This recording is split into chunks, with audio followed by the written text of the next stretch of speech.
Good morning and good afternoon for those of you who are in Europe. There are two of our panelists who are on the other side of the Atlantic. My name is Patrick Chamorel. I am a political scientist and I teach at Stanford in Washington. My specialization is transatlantic relations and comparative US and European politics. But most importantly, I'm on the board of American Purpose. This session is named Democracy in Europe, which is an abusive reference to Tocqueville's Democracy in America, at a time when democracy is facing mounting challenges on both continents. Some are similar and some are different. Europe, however, is a collection of actually 44 different countries, each of them with a different form of democracy and facing different kinds of challenges to their democracies. Yet I believe it is safe to say that the heydays of European democracy after 1945 for Western Europe and 1989 for Central and Eastern Europe have passed, and that clouds over European democracy have accumulated in the last period, including over the EU institutions themselves who stand for democracy and try to foster it. Populist parties of different variety have sprung up in virtually every European democracy on the east and the west of Europe, and in 7 or 8 countries are now part of the governing coalition. They have often exploited the so-called cultural issues of immigration, the gap between the elites and the people, cultural liberalism, etc., to transform the partisan and ideological landscape of Europe, often at the expense of traditional mainstream political parties, and maybe of the old right versus left dichotomy. These transformations are taking place in a very ominous context of distrust in politics and the EU, renewed appeal of authoritarianism as a mode of leadership, the proliferation of far-right, far-left, and radical Islamist grassroots organizations, and the rise of anti-Semitism, anti-immigrant, anti-Muslim, anti-Islam sentiment. One consequence of such trends towards extremism and ideological polarization is that each camp is inclined to perceive its opponent not just as a political rival, but as a major threat to democracy itself. The left is haunted by the specter of a return to the infamous 1930s, while the right is itself haunted by the resurgence of an intolerant and uncompromising left that threatens national identity and freedom of expression. That sounds a little pessimistic, but we will see if what this panel helps me in covering European democracy, whether this is warranted or not.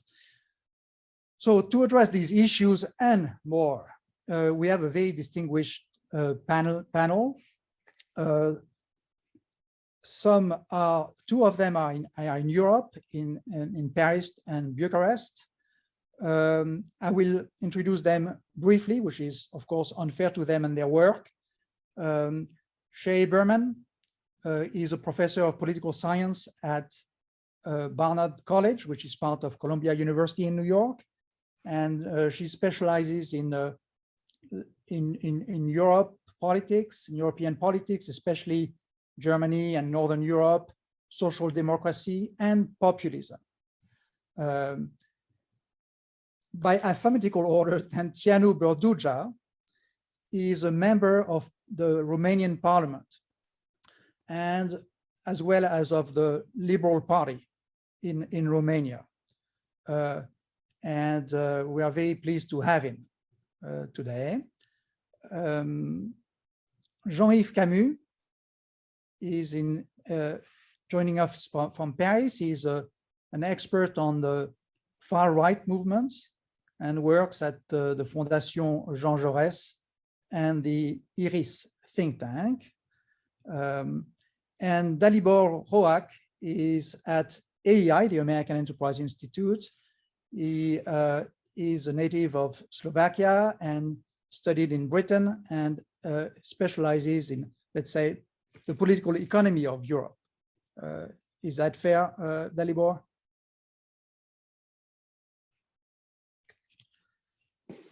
So certainly. Our conversation will start among the panelists for about 45 minutes, and then we'll open it up to question and answer with our audience, which I invite to post, their questions on the chat, and as we come close to the Q&A session, about 40-45 minutes, then I will encourage you to raise your hands, and that's the reaction button in most, I guess, computers at the lower band of your computer to the right.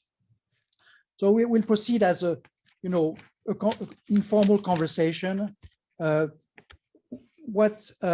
will go through a number of issues, of course, probably starting with the crisis of established political parties, and then moving on with the crisis of capitalism in Europe, the challenges of authoritarian populism, the challenges of radical Islam and the new far left, then the challenges of corruption and kleptocracy, and if we have time, hopefully, the challenges of disinformation by Russia.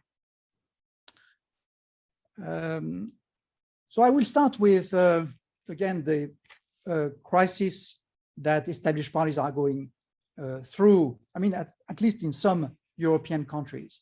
And Sheri, you're a keen observer of Germany on the eve of historic election that will see the successor of Angela Merkel emerge. It seems that the traditional parties, the CDU and the SPD, are not doing that badly, even though they have seemingly lost steam over the last decade to other parties on the far right and the Greens. But we might have a new chancellor, which is from the SPD, which has been the weakest party in the last stretch. So is that a fair picture? Sheri? So first of all, thank you for inviting me. I'm really happy to be here to discuss this, these important questions. So the German case is obviously an important one, an interesting one, and one that's in the news because we have a big important election coming up on Sunday. And it does reflect some important trends that have been going on within European party systems and European democracies for quite some time. So, sort of during the second half of the 20th century, German political life was dominated by two large parties of the center left and the center right, the SPD, the Social Democratic Party, and the Christian Democratic Party. And these were, in sort of social science terms, catch-all parties, which is to say they were large parties, they were relatively moderate, they captured the vast majority of the electorate, and they had relatively clear profiles. And that really began to change at the end of the 20th and during the beginning of the 21st century in ways that we can talk more about. And one consequence of that is that we now have these two historically large parties that, rather than getting in the high 30s or 40% plus of the vote, are now down into the 20s for both of them. Now, this is very important for a variety of reasons, the most obvious of which, coming up into the election, is that forming stable majority governments has become increasingly difficult because you have to deal not with one large party that can form a government, let's say, on its own with the help of a small party, which being much smaller, therefore, could not dictate much of the agenda, but now among probably at least 3 parties. And this makes majority coalitions not only difficult to form, but much less coherent.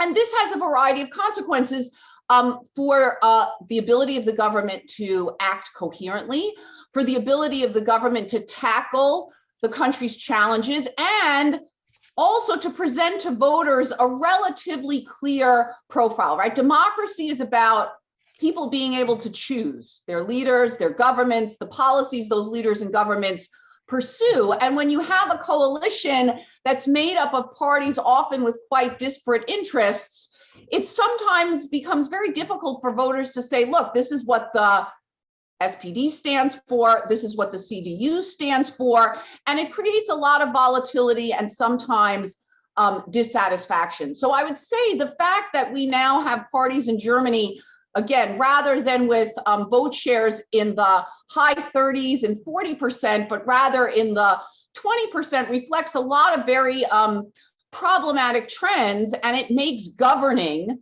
and dealing with the very serious challenges that European countries, even relatively successful ones like Germany, face, just really much, much more difficult. Jean-Yves, the situation is quite different in France, isn't it? The situation is very different because you can say that for the first time in history, or at least for the first time since 1945, in 2017, the French elected a president who had no political party. I mean, what's very interesting with Emmanuel Macron is that up to election day, and even for some months after election day, he had no political party. He's never been a member of the Socialist Party. He made a campaign with support from business, civil society, people coming from the Socialist Party, but also from the mainstream conservative right. And it's only after, let's say, 1 year when he was into power that he decided to really launch a political party, which is not, up to this day, a real party. So that's something very interesting. The second thing is, if you look at the participation in the last elections to the regional councils, which were held in June 2021, you will see that 65.7% of the people, of the voters, did not go to the polls. So there's probably something here that's because of the COVID pandemic, but I believe that it's much wider. It's not only because of COVID. Many people do not find anything valuable in the mainstream conservative right and the mainstream social democratic left. So they tend to stay home or vote for the anti-system party. If you add the vote for the National Rally, which is the hardline anti-immigration radical right party, and the vote for the France Insoumise, which is the radical left party, well, it's up to 40% of the votes that goes to anti-system parties, which want to put an end to representative democracy and replace it with direct democracy. So obviously, the French democracy, if we take, I mean, liberal democracy as a model, is very much into a crisis. Tianu, from your vantage point in Romania and in Eastern Europe, how resilient are established political parties? Tough question, and I'll try to address it not just as a politician, but as a political science major back in the day. I guess I'll say a few things about why Romania is different in the region, and it's an important point to make. Eastern Europe is not a monolith. It's different Different countries have different tendencies and political structures.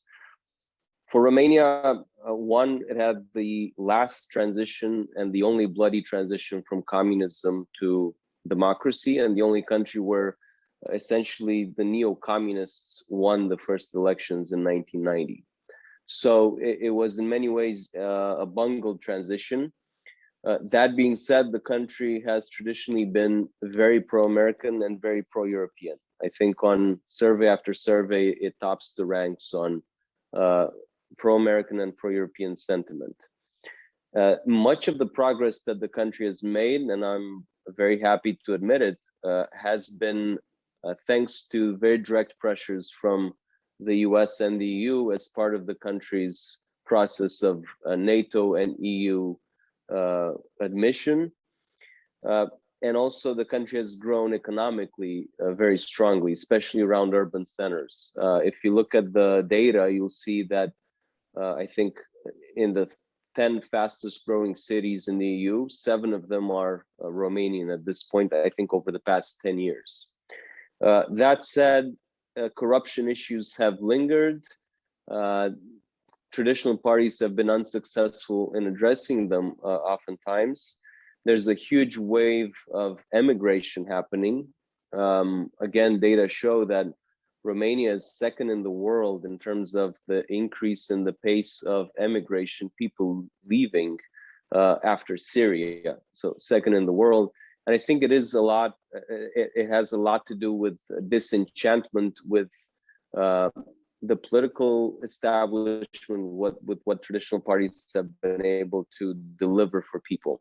And so up until 2020, interestingly, we had no extremist populist parties represented in parliament. There was a gap of 2 decades, since essentially 2000, 2004 up until 2020. And certainly none of them made it into the governing coalition. In 2020, just of last year, we do have a far-right populist party.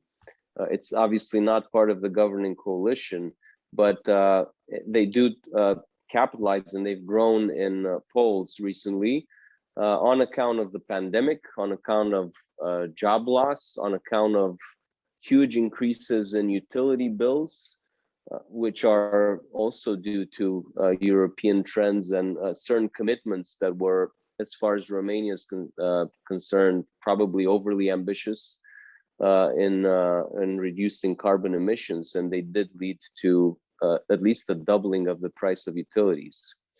And other topics like illegal logging and other issues that spark a lot of emotion. So just to conclude my brief intervention, I think the fundamentals are relatively strong, but you can't ignore the risk of populism, and we see it growing, unfortunately, in Romania to this day. And a lot of people are claiming that the Hungarian and the Polish model should be followed, that we should have a stronger stand in the EU and be basically following the model of some of these neighbors. Dalibor, I guess you follow your native country of Slovakia and the countries that surround it, and you, as well as Britain, where you studied. What can you say about this for those countries?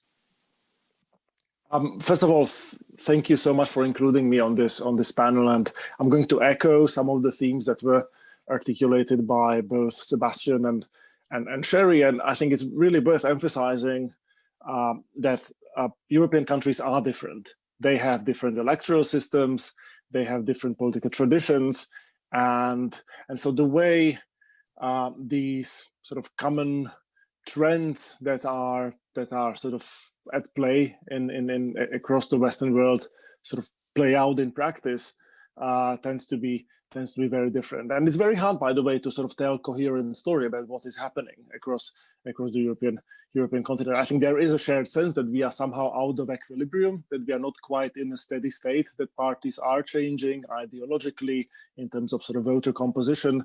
One story you can tell with a very broad brush is the story that Sheri Berman has been writing so eloquently on, which is that for a very long time, center-left parties have been bleeding sort of working class electorate to the more radical right for a variety of reasons.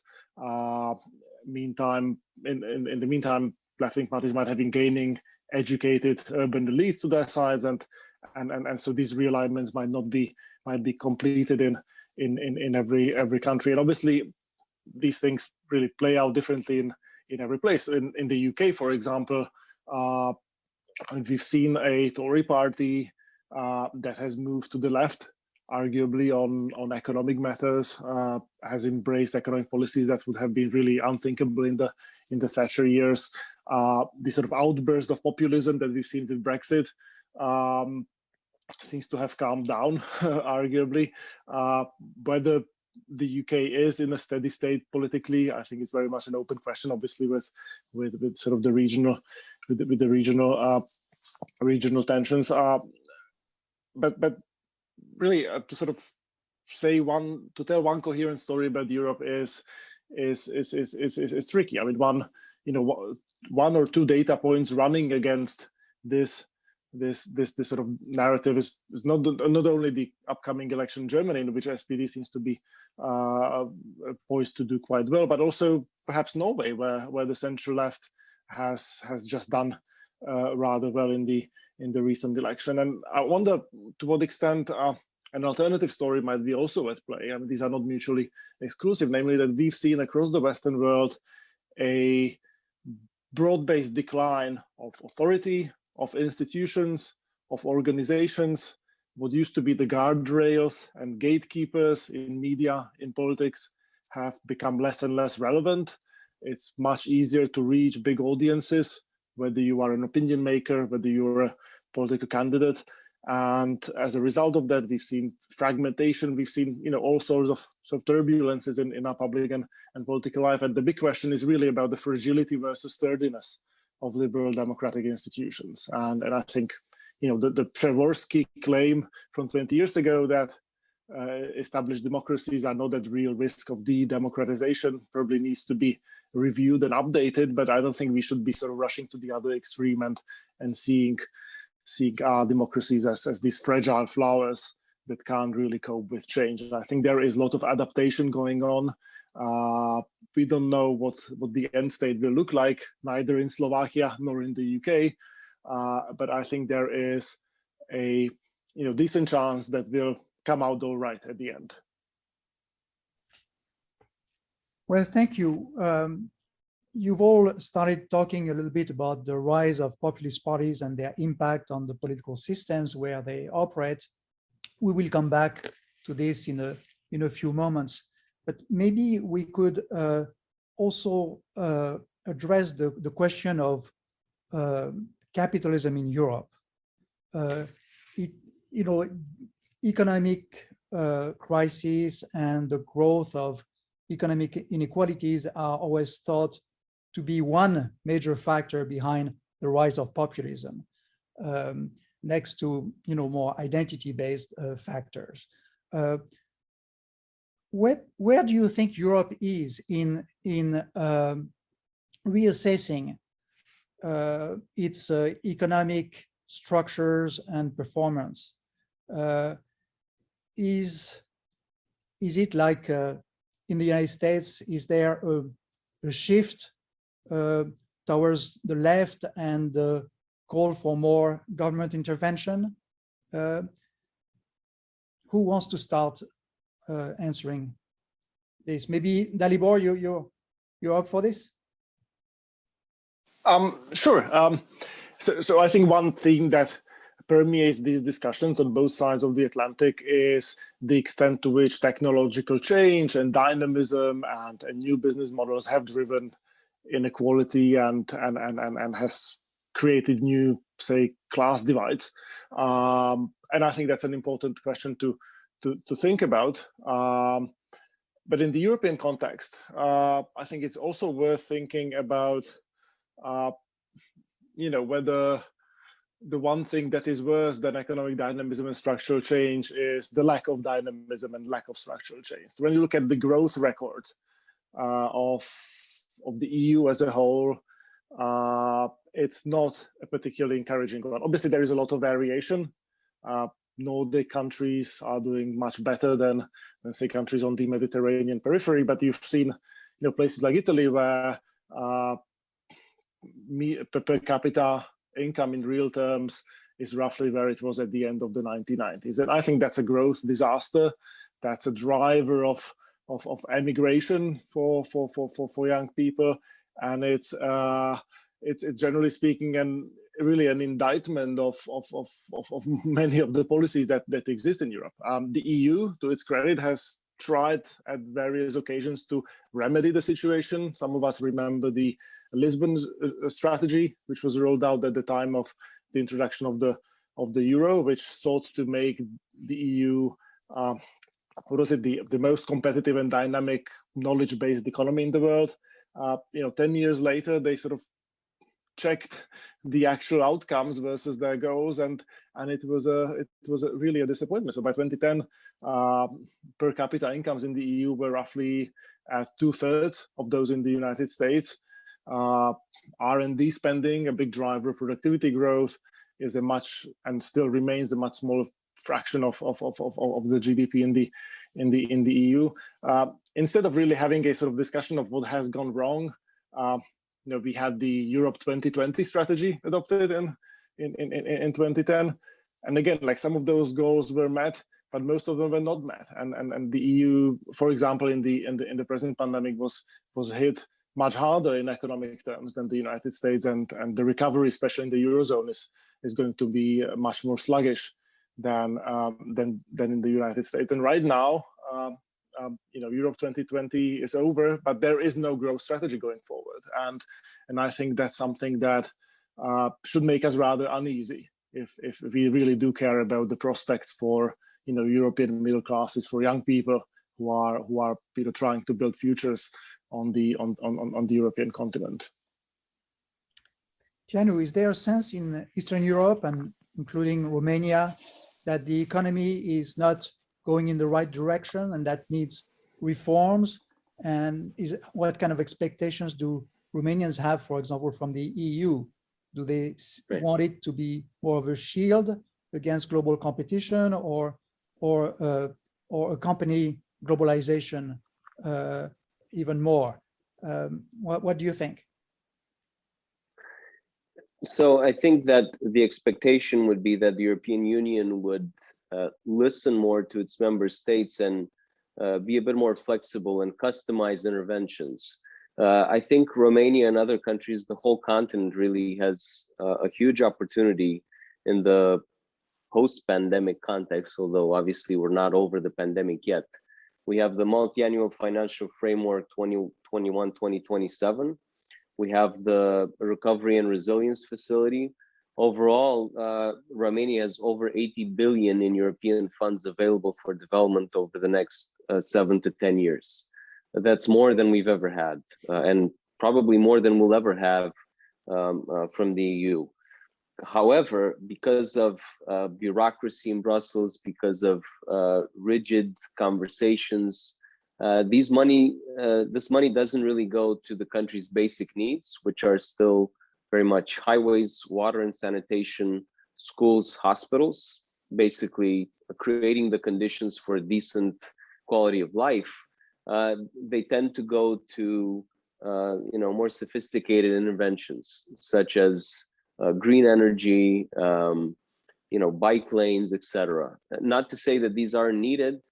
There's just a sense at the level of the public that we're not there yet, that first we should take care of these basic needs with European help, and then really focus on these more sophisticated digital and green interventions that clearly are very much needed in the rest of Europe. But yes to government intervention, because we still have a lot of basic needs. Yes, there's growing inequality, especially after the pandemic, between urban and rural. And most of the people leaving are actually from lagging regions, rural and peri-urban or small urban areas. So I think just a basic appeal to say Europe will be stronger if it caters to the needs of each state, while keeping in place the safeguards of strengthening rule of law and democracy. So I think that it's actually a good thing that some of these development funds are conditioned on respecting rule of law. I think it's worked very well in the case of Romania. It's put pressure on the political establishment to reform and consolidate democracy. Whereas, as you know, in the region, other countries, Hungary, Poland, are the most vocal that these funds should not be conditioned on rule of law. And I think that's totally wrong. Jean-Yves, in 2017, the French elected an economic liberal in Emmanuel Macron, and it seemed they've regretted it or did not really consider his program when they elected it, because people have revolted, especially through the yellow vest movement, against growing inequalities. So are people really considering that the economic system has to be reformed, and in what direction? Well, there's something very specific about the French case, because as you probably know, there's a consensus between I would say between 19% of the conservative right and 90% of the social democrats, that the state must intervene in the economy. And that's something that's going back to at least 1945. On the other hand, what strikes me is the fact that no political parties, except the radical left, want to abolish free market economy, but many citizens who vote both for the radical left and for the national rally make a sharp distinction between good capitalism and bad capitalism. And what is good capitalism? It's capitalism and free market economy where companies have only French nationals as stakeholders. When a company is seen as a foreign one, when a company is, as foreign investors in the capital, it's always seen as something bad, which the French government must oppose, or at least must react to. That we have the specificity of all standing for free market economy, but a French free market economy. So we have parties, both Jean-Luc Mélenchon's radical left and Marine Le Pen, who say, well, we stand for capitalism and free market economy, but we want to establish protection, to establish border, to re-establish taxes at the border for imported goods. And we want some kind of a national capitalism, which is not free market economy in the real sense. I mean, Europe is made for having free circulation of goods and money and people. And we have more and more voters who say no. I mean, the EU should not only about being a free market space. It should be something else, which each nation having the right to being entitled to saying no, we do not want this kind of policies, much like in the Hungarian model, for example. You take what is good in the EU and you reject what you think is not good. Sheri, in Germany, which has done pretty well under Merkel economically, are there more pressures today for more equalities?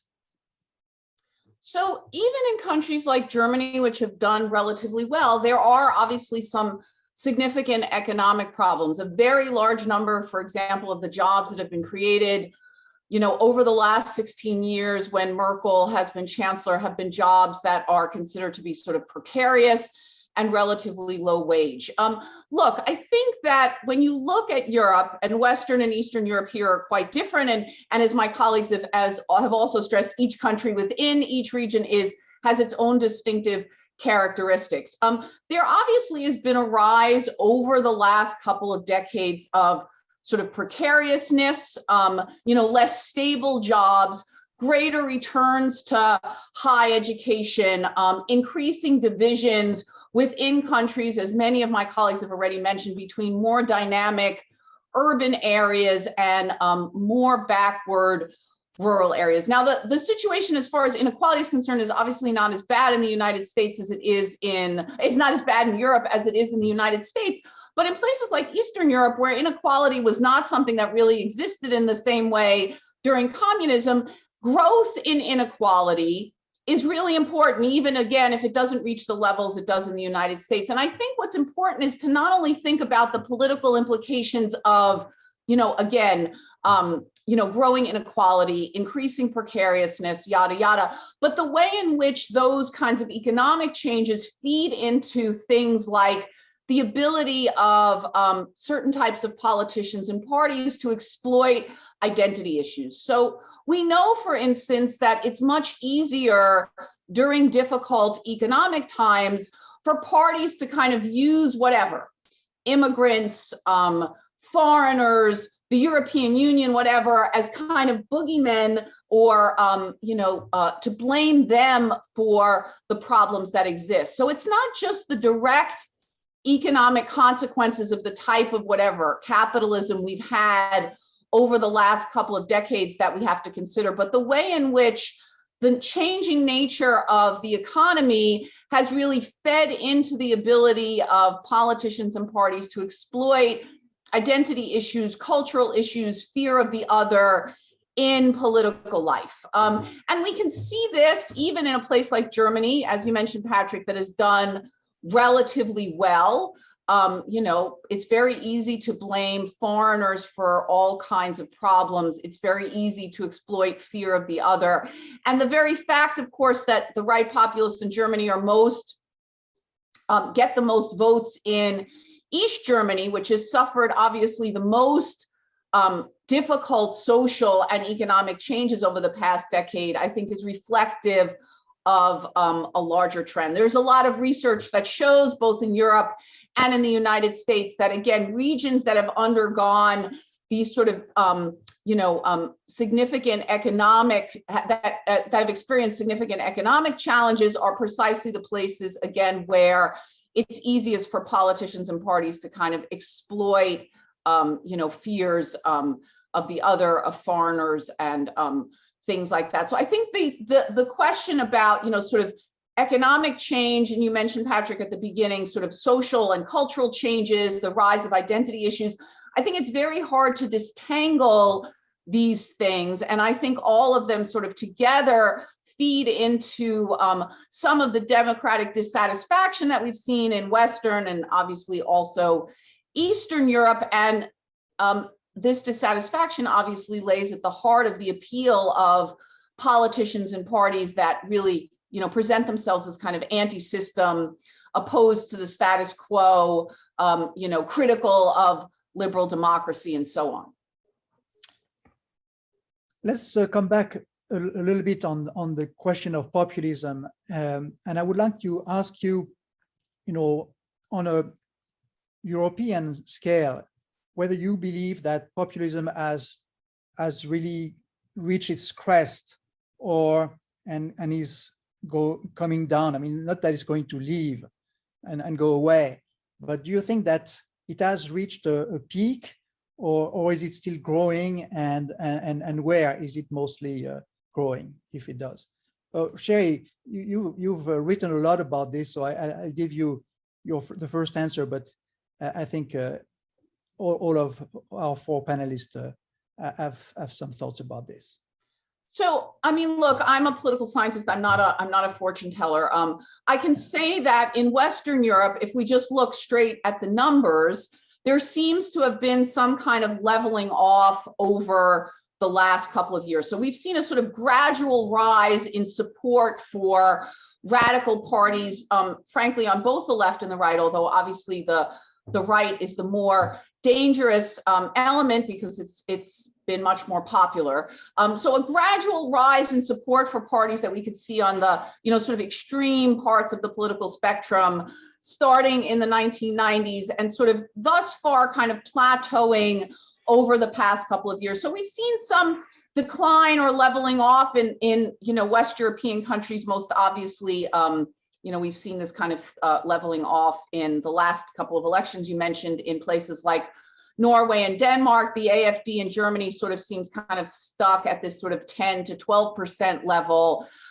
Same thing in Italy, we seem to have reached a kind of leveling off point. Now, whether this is a critical juncture or not, I don't know, but that sort of secular rise seems to, at the very least, have stagnated. And I think that makes perfect sense because, again, as I mentioned, and as my colleagues have mentioned, these parties sort of feed off dissatisfaction. So when things seem particularly bad and politicians and parties, the mainstream politicians and parties that are in power seem unable to deal with those things, these parties kind of thrive. And in places like Germany and Scandinavia, politicians and parties, were perceived to have done a pretty decent job during the pandemic, and sort of a desire for somewhat, I guess, more rational, technocratic types of rule as opposed to more radical changes seem to be what a lot of voters were looking for. I just want to go back to one more point because there's real experts on Eastern Europe in this panel, and my expertise, such as it is, lies in Western Europe. But getting back to this question of sort of populism in Eastern Europe, I think it's very important to note that while all of Eastern Europe is obviously in many ways much better off economically than it was obviously in 1989, right? GDP has risen. Consumers have access to, sort of things that they could only dream of in 1989. The way in which these countries got to the present day, I think a lot of people in the West, although clearly not my colleagues, it was really incredibly traumatic. I mean, levels of economic downturns that were equal to or surpassed the Great Depression during the 1930s, unbelievable amounts of economic and social dislocation. And, given that combined with the lack of sort of democratic experience in these countries, I'm not saying that we should be, sort of happy about the rise of populism, not at all. But I think that once we consider the kinds of dislocation these countries have gone through, a lot of the sort of political dynamics that we're seeing now, probably we should have been less surprised by. But as far as the sort of populist wave, Patrick, to get back to your initial question, which I'm answering in an incredibly long-winded manner, at least in Western Europe, there seems to have been, as I started out saying, a sort of leveling off. And insofar as I'm willing to make a prediction, I would say, look, if existing governments seem to do a decent job dealing with the challenges that their countries face, then these parties won't be able to exploit the grievances and dissatisfaction that enable them to thrive. That's a sort of trite point, but I think it's a really important one, which is these are parties that feed off dissatisfaction, that feed off the sense that mainstream parties and politicians are either unwilling or unable to deal with citizens' demands. So populist parties are as much a reflection of the failure of mainstream parties as they are an independent phenomenon themselves. Sure, I'm going to merge this question with the next one, which has to do with the left, the challenges from the left side of the political spectrum, as well as from radical Islam. Jean-Yves, it seems that France has challenges on both sides, with the Front National, which is now called the Rassemblement National, which is credited in polls for the next presidential elections to be pretty close to the 50% mark. And then on the left, there are lots of grassroots left organization and really a radicalization of the left, which is probably the counterpart to what's going on in other countries on the right. It seems that am I right to believe that in Germany the grassroots organizations are mostly on the far right, and in France on the far left? Well, we have two trends. Concerning the national rally, opinion surveys now say that Marine Le Pen will be on the second round of the election, facing the incumbent Emmanuel Macron, and in any case, Marine Le Pen lose the election to Macron, but nevertheless, she polled 33% in 2017, and she is credited with between 40 and 48% in 2022. It's, of course, it's a change, but there is no opinion poll that predicts that Marine Le Pen can be elected. No way. So that's a threat. I mean, the threat is that of the rise of the national right, but there's no threat, to my knowledge, up to this day, that Marine Le Pen can be elected. Concerning the far left, we have a far left party, La France Insoumise, but over the last few months, Jean-Luc Mélenchon has lost confidence, lost votes, is credited with only between 10 and 12% in the next election. So obviously it will be his last election is 70, a little bit more than 70, and he has no chance of being elected. What I've seen over the last 2-3 years is an increasing in far-left violence on the streets, especially during the demos of the Yellow Vest, and demos related to social issues that the Macron government had to deal with. There's been a lot of violence against the police, a lot of violence against journalists too, from people from the radical left, most of them anarchists, who do not recognize themselves in Mélenchon because they think he's too soft, and who want to overthrow capitalism and the government to no avail, because there's only a minority. The first and foremost threat nowadays to public order and in terms of terrorism, of course, comes from the radical Islamist movement, which has a lot of supporters. It's estimated that at least 15,000 people are part of the first or second circle in the Islamic movement. And of course, when it comes to terror attacks, we've only had deadly terror attacks from the Islamics, from the Islamists. No terror attacks from the far left so far, and very, very few, with no casualties from the extreme right. Thank you. Well, we're coming to the time when we should open it up to question and answers. Of course, I want to get the opinions of Tianu and Dalibor on issues that we have not yet addressed, like corruptions. Tianu has written his thesis on that topic, and Dalibor must have some thoughts about that as well. So I'm sure that we will come to this maybe in a few minutes as we get into the Q&A session. So I would invite you to raise your hands in the audience to ask your questions.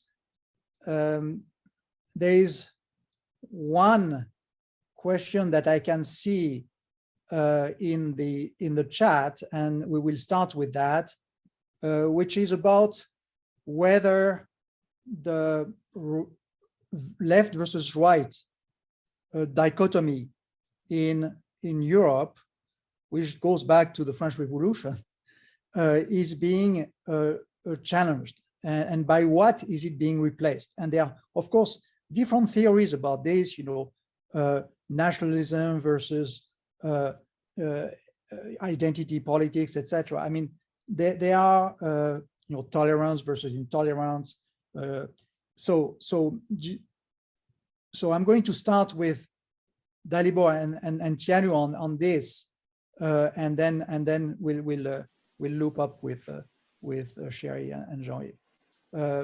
Tianu, do you think where do you think the big cleavages are now in European politics, and especially in Romania and Eastern Europe for you? Well, certainly there's more and more parties that have come onto the main stage, declaring themselves as neither left nor right. Some of them are centrist and claim a sort of technocratic approach to government.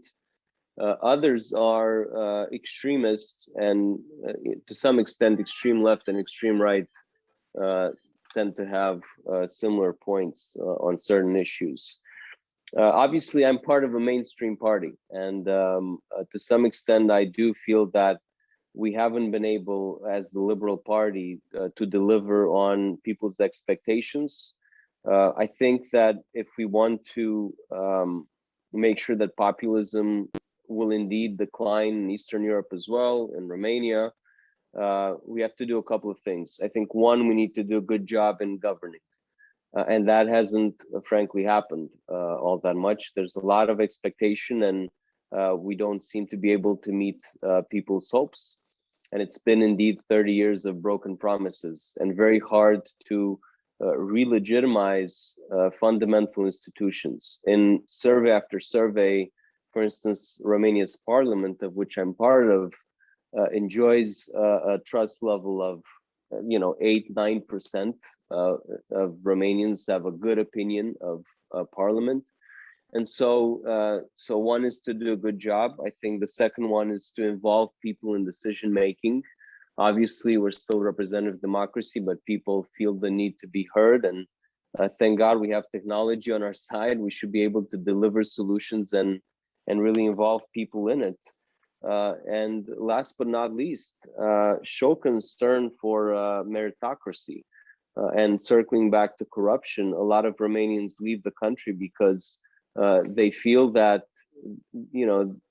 this country doesn't really reward hard work and intelligence and merit. And people get ahead by knowing other people.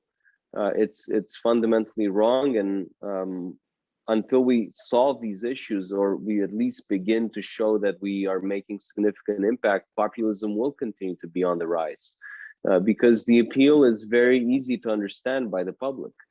Mainstream parties have done bad things. They're corrupt.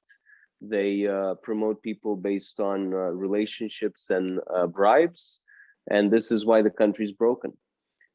And because obviously they're kept out of governing, and I think that's still a good thing, nobody can test their own ability to deliver on promises and promote meritocracy and so on and so forth. I hope it kind of answers your question, Patrick. Absolutely. So Dalibor, what do you think of the rising political cleavages in Europe, partisan and ideological cleavages? No, I think the way you framed it originally was the right way. Clearly, there are realignments underway at different points in time. Different issues become salient in the eyes of voters. That does not mean that the left and right divide is irrelevant. It maps into slightly different conflicts over values, over policy priorities, and to some extent, I'm glad that this conversation has, in a way, de-emphasized the issue of populism, because I think we've had too many panels on populism and the threat of populism and rising populism. There is an argument to be made that this phenomenon that really has grown in strength in recent 2 decades is epiphenomenal to these broader changes in structure of different political parties and different sort of conflicts that come to the surface. And just a sort of small warning, perhaps to an American audience, against this, American intellectual habit of looking at Europe through very parochial American lenses, sort of assuming that the conflicts that are salient in America are also equally salient on the European continent. We've seen it last year.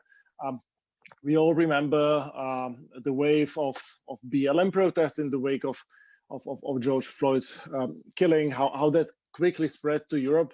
And I think the assumption of the chattering class in America was that somehow Europeans were sort of approaching this issue through the same set of lenses, that it resonated in quite the same way. I think what we saw in Europe last year with this wave of protests was perhaps a response to the lockdowns and the pandemic, and the young people wanted to get out and sort of do something sort of morally praiseworthy. But certainly, the questions of shall we call it wokeism or identity politics just work in very different fashions, and you certainly know that from France, and it's certainly the case in Central and Eastern Europe, and so the idea that we can just sort of assume that these realignments, politically speaking, are the same everywhere else is a mistaken one. And I'll just want to conclude with one thing: is that populism is obviously sort of a real side product of these changes, but it's not a totally innocuous side product. And we've seen many countries in which populists have arrived in positions of political power, including in liberal democracies. And in those, I think it's fair to say that there are some pressures being put on the political institutions and the sort of nature of democracy. And there's a great degree of variation between a country like Hungary, where we've seen really deep incumbent entrenchment by Fidesz over the past 10 years, versus a country like Italy, where populists arrived in power without really a governing agenda, much less an agenda for entrenching themselves in position of power. But by definition, populism carries with itself a denial of really what is the main characteristic of democratic liberal societies, namely pluralism, and that always should make us cautious and sort of suspicious of its potential side effects. And in terms of predictions, I'm not sure whether populism as a phenomenon, it seems to have plateaued. Doesn't seem like populist movements, including in places like Hungary or Poland, have wind in their sails currently. I mean, we'll see what the next wave of elections will look like. It's very hard to for somebody like Viktor Orbán to claim to be speaking on behalf of the people against corrupt elites after he's been in power for 11 or 12 years and has sort of created this nepotistic fiefdom around his governing party. But maybe that's a question we can get into in the next round. Jean-Yves, what are your thoughts on the new cleavages rising in Europe? One of the worrying new cleavages between those who feel concerned with the common good and those who do not. Those who do not and who say, well, the only meaningful thing in life is, I would say, the pursuit of happiness, of my own happiness, making money, climbing up the social ladder, and not being concerned about what is good for my country or good for my community. And the second important division is identity politics. I mean, we tend to see a trend in France that people do not think in terms of left or right, but in terms of we the natives versus those who come from abroad, and especially from the Maghreb and the Near East. That's about 90% of immigration here in France, because we're just on the other side from Algeria, Morocco, and Tunisia.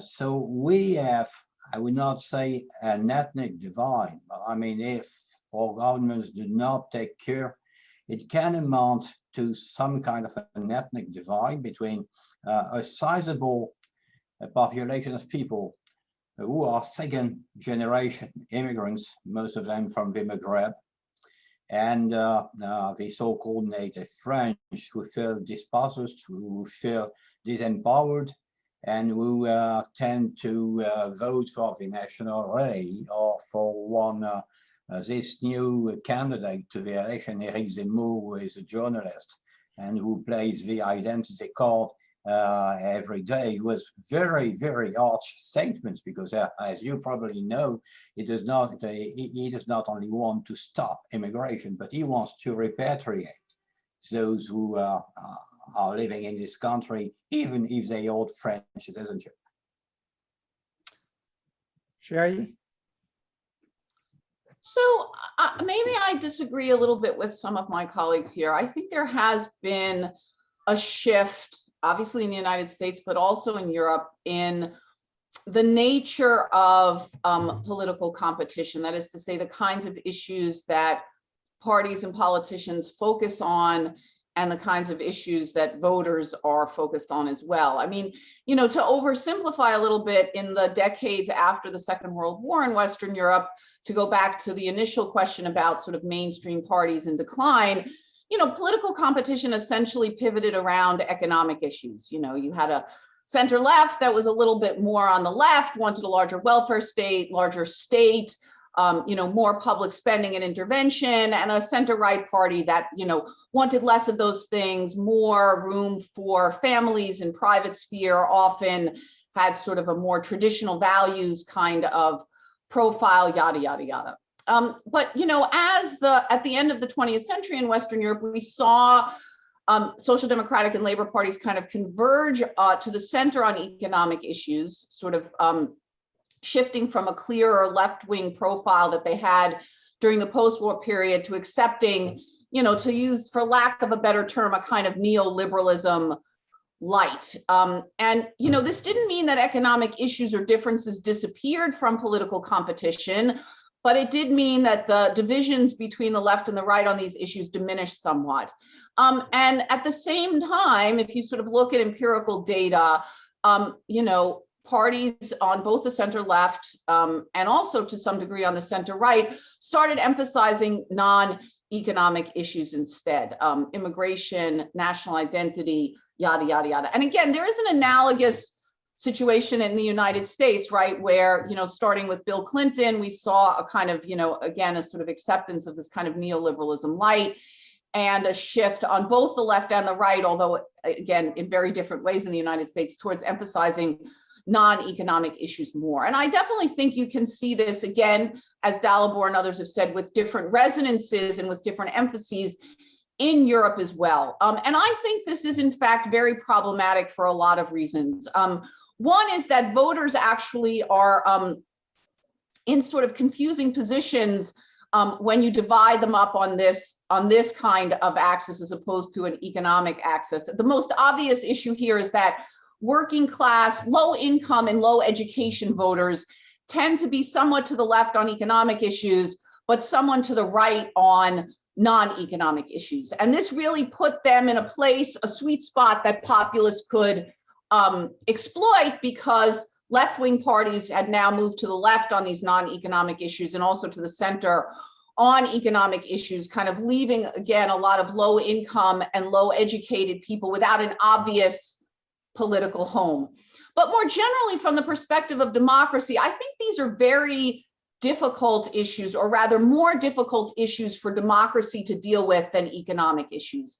When we start talking about questions of identity, when we start talking about national identity, these are issues that are harder to compromise on, that create divisions within society, I think, that are difficult to deal with in a positive sum, compromise-oriented way. I think economic issues are just easier for democracies to deal with. Again, they're less zero-sum, they're easier to compromise on. And I think when political competition therefore pivots too much on these non-economic issues, democracy kinds of runs into trouble. Now, again, that's not me saying these are not important issues, that they shouldn't be dealt with. Obviously, they need to be, especially in a Europe that is becoming increasingly diverse and multicultural. The question is emphasis, right? What is the focus of political competition? What is it that voters are focused on? And I think when they're focused more on these cultural and social issues as opposed to economic ones, that democracy really runs into trouble. And to get back to the question that Dalibor wanted to push a little bit to the side, that sort of populist parties really tend to kind of thrive on these issues. And, you know, the more that they are out of the, you know, the more that they move down in salience, diminish in salience, the less well populist parties do, because their profiles really are not on economic issues. Their profiles really focus on exploiting these social and cultural concerns and fears. Thank you. Do we have a hand raised, Michelle? No, not at this time. Well, I would encourage you to do so. Otherwise, may I? There is one. I have one. Can I ask one? I'm wondering, what is it about what is going on in Romania? If you could just share a little more specifically, what are there certain political realities preventing the passing of needed legislation? Is there a need for greater, technocratic or administrative know-how? Is it corruption? What is it that, as you described, is preventing the addressing of citizens' needs? Combination of factors, really. Some of it, as I said in the beginning, is path dependency, and I think my colleagues, and especially Sheri, has referenced that. Basically, Romania came out of a very harsh tyrannical regime in '89. We had no solidarity movement, we had no NGOs, we had no civil society, and I guess going back to the title of this event and Tocqueville, we were at the complete opposite of the end of the spectrum. And so a lot of these things, a lot of the foundation wasn't there. Political parties that have emerged indeed are spoiled by corruption scandals. As we speak, there's a huge scandal related to the bankruptcy of the country's largest insurance company that essentially has about half of the market for auto insurance, and the company just went bust. It's a fraud that probably exceeds $1 billion. So the fact that these things still happen to this day is extremely damaging to people's trust in government and to their belief that they have a future here. And that's why, we have a population of about 20 million, about a quarter has left. About a quarter of our 1 in 4 Romanians has gone abroad, many of them in Western Europe, some in the States, others elsewhere. And, it's not really about money, because the country has been growing. We have a huge labor force deficit now, and we pay quite well in construction and plumbing and all those different types of jobs, but people just don't trust that tomorrow will be a better day if they work hard and if they're good at what they do. And I think that's really something we need to address, because if we don't, indeed, the progress that we've made with huge sacrifices over the past few decades is at great risk.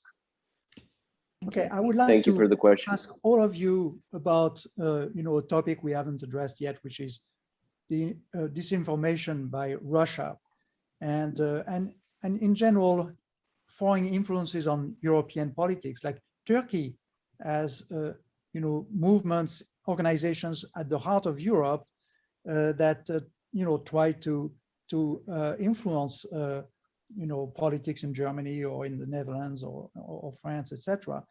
So do you have any specific remarks on this issue of interference from outside countries?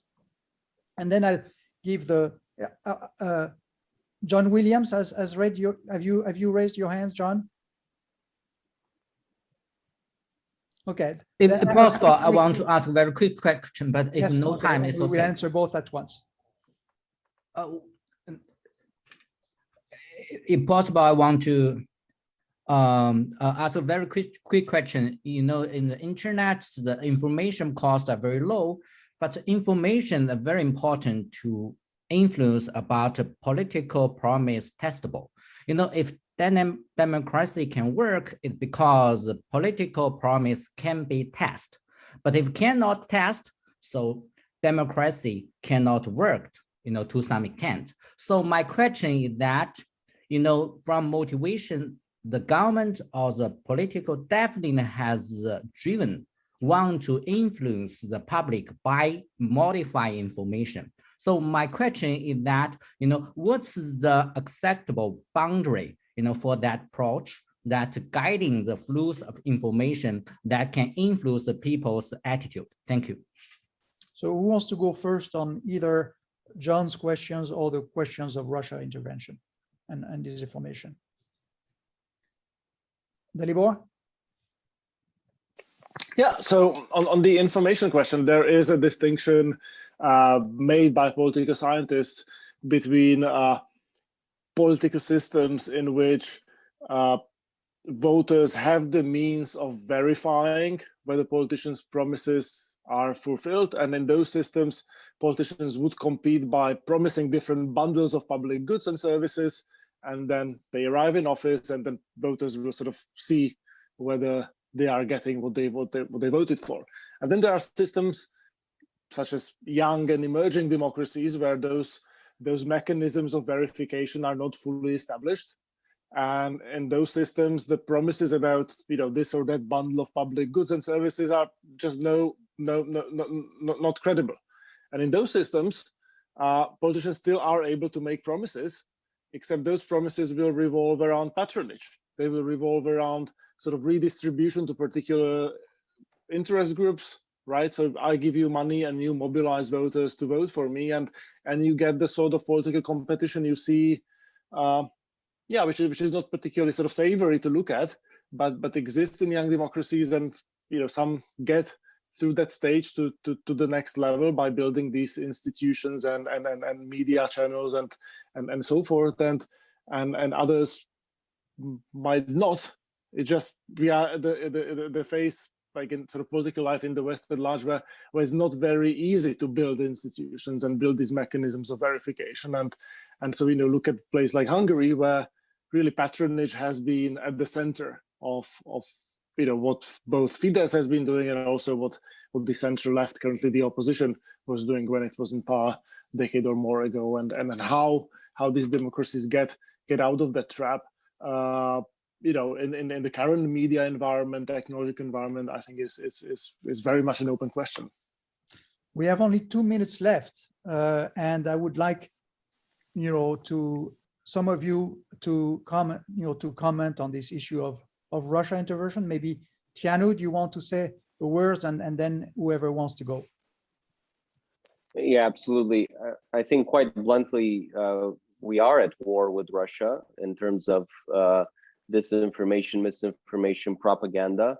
Obviously, no formal war declarations have been issued.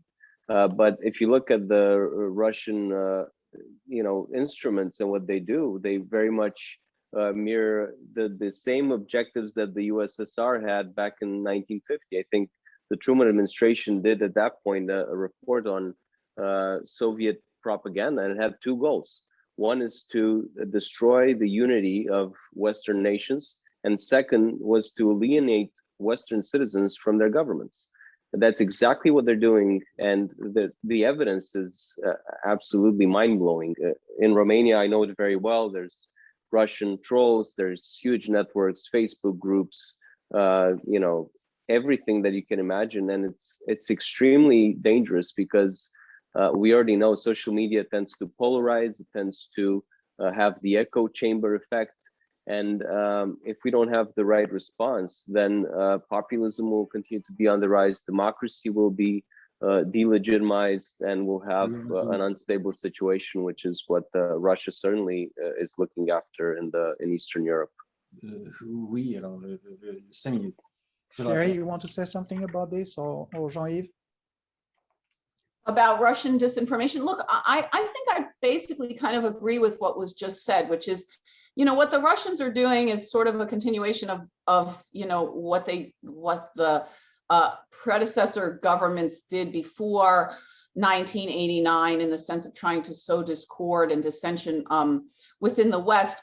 I'm not trying to discount the importance or sort of nastiness of what they're doing, but I will say that a lot of its success depends on divisions that are in Western societies. I mean, the less divided we are, the less susceptible our people in the West are to not just disinformation, but sort of, again, the sowing of divisions, the exploitation of fears, the less effective Russian disinformation would be. Look, it will always be bad, but a lot of its success, or its impact rather, let me say, depends on weaknesses within our own society. So, as much as we should push back against Russia for doing this, we should deal with the problems that this disinformation is exploiting, and that would help our democracies, even more than just, again, trying to get the Russian government to stop, sort of meddling, sowing disinformation, yada, yada. Jean-Yves, in 30 seconds, or Dalibor? There is Russian disinformation in France, but there is also disinformation that goes back to a very long, specifically French tradition of conspiracy theories that were even active during the 1930s and 40s. And I think the Russians only exploit these traditions. They do not create anything new as far as France is concerned. I mean, I do not know of any single voter who decided this vote according to what he has seen on Russia's day. Okay. Dalibor, you?